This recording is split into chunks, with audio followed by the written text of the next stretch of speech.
Saya bersama Dandim, KPU, Bawaslu, ya, kami datang silaturahmi untuk menyampaikan pesan-pesan.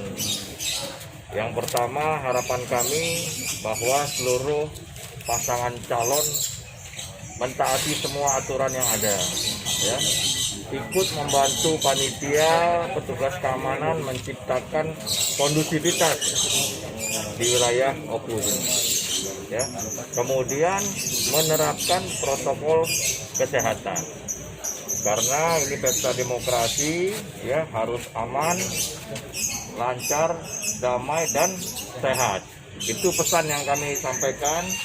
Karena paslonnya cuma satu, ya kami hanya ke sini. Gitu ya. Terima kasih semuanya. Situasi Sumsel sendiri, Pak? Seluruh kabupaten kota ini yang melakukan pilkada gimana, Pak? Sampai pemantauan hari ini semuanya sesuai dengan perencanaan. Semua logistik telah masuk semua di TPS. Tadi malam juga pengecekan, sudah berdiri semua TPS-nya. Ya, insya Allah kondusif. Terima kasih. Selamat bertugas. Yuk, selamat bertugas. Yuk.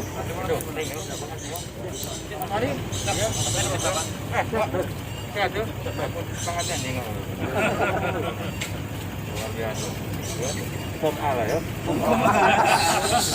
Mari Pak. Ya. Ini kita masuk ini. Menjaga.